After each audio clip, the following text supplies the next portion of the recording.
gente, primeira coisa que quando a gente vai limpar o material cirúrgico é a gente colocar a luva, tá?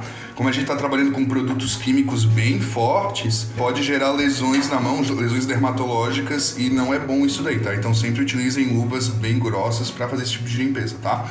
Então o material que ele sai do procedimento cirúrgico, ele é colocado dentro desse detergente, tá? Que a gente fala que é o detergente enzimático, ele vai fazer a primeira limpeza, tá? Então o que ele vai fazer? Ele vai desgrudar basicamente o sangue, todo o material orgânico que tem no instrumental cirúrgico, tá? Ele vai ficar durante 10 minutos dentro desse detergente enzimático e após isso a gente vai poder realizar a lavagem, tá? A lavagem do material, ela é feita com escova, tá? E a gente tem que lavar todas as extremidades do material, além de pegar todas as perfurações dele. Então a tesoura, a gente consegue ver que ela tem várias reentrâncias dentro dela e todos esses locais são locais que pode acumular sujeira, tá? Então a gente sempre tem que estar limpando de forma bem detalhada, né? Todas essas regiões, todos os buraquinhos, todas as ranhuras, para que não sobre nenhum tipo de material orgânico, nenhum tipo de contaminação que possa prejudicar na hora do procedimento cirúrgico. Então, depois que a gente realizou essa lavagem, a gente vai enxaguar todo o material, tá? O material ele é enxaguado e após a gente enxaguar ele, a gente vai colocar ele mais 10 minutos dentro do descruzante, tá? O desencruzante, ele vai também realizar toda essa parte, retirar a matéria orgânica de onde ela está presa, e ele faz uma limpeza como se fosse mais interna, nos locais onde a gente não consegue esfregar, tá? Basicamente é isso que serve o desencruzante. Após isso daí, enxaguar ele de novo, e daí ele vai estar pronto para a gente secar e posteriormente embalar. Então esse processo basicamente é o processo de desinfecção, tá? Depois dessa desinfecção inicial, o material vai estar pronto para embalar e depois esterilizar. Bom pessoal, ó, esse daqui é o plástico que a gente utiliza para fazer a esterilização do material. Então o que a gente quer esterilizar? Então vai ser essa pinça aqui, tá? Que é uma pinça de limpeza da pele do animal. A primeira coisa que a gente faz é medir o tamanho, tá? Então quanto que a gente vai ter que usar desse papel? Então a gente mede o tamanho, nesse caso aqui, colocando a pinça mesmo, tá? Então a gente sabe que esse aqui é o tamanho que a gente vai ter que utilizar. E daí a gente corta, tá? Bom, depois que a gente cortou, a gente vai selar um dos lados. E a partir da hora que ele está selado, a gente vai conseguir colocar a pinça ali dentro, tá? Vocês conseguem ver que ela está com uma gaze na ponta, né? Então isso daí pode ser realizado para esterilização.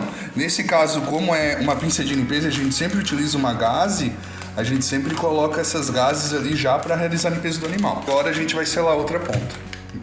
Esse processo agora já está finalizado de selação, tá? O que eu vou precisar que vocês observem depois da esterilização, que agora o material está pronto para ser esterilizado, é essa marquinha aqui, ó.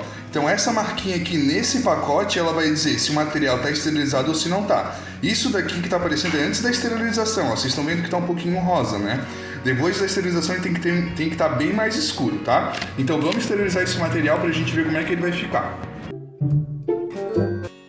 Bom pessoal, depois do material completamente lavado, tá? E já embalado, a gente vai dar início ao processo de esterilização, tá?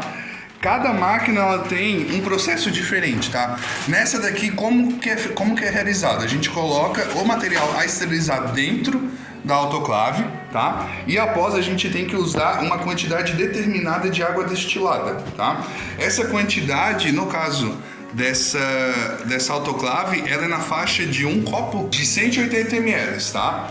Então a gente coloca esse copinho d'água, pode ser logo em cima mesmo do material, tá? E depois a gente fecha a autoclave, tá? Com a autoclave fechada, a gente dá início ao processo de esterilização, tá? Que daí a gente inicia o ciclo de esterilização. O que a gente tem que observar, tá? A gente observa basicamente se a temperatura e a pressão vão chegar no nível adequado, tá? Então a temperatura ela tem que chegar no mínimo a 121 graus, ó. Vocês estão vendo ali, ó, naquele vermelhinho?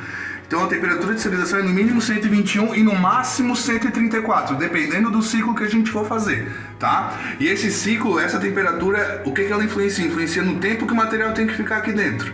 Então materiais que eles são mais sensíveis, a gente tem que usar uma temperatura mais baixa, que seria a temperatura de 121. E aqueles materiais que a gente precisa fazer uma esterilização, vamos dizer assim, urgente, ou uma esterilização mais rápida e que são mais resistentes, a gente pode usar 134 graus e utilizar ele e fazer por menos tempo a esterilização, tá? Então lembrando que cada máquina tem um ciclo diferente, existem máquinas que têm diversos ciclos, tá? Então tudo isso daí vai diferenciar na hora que vocês forem fazer. Então o mais importante, na hora que vocês forem esterilizar o material, é vocês conhecer a autoclave que vocês têm para vocês fazerem de maneira correta. Beleza, gente?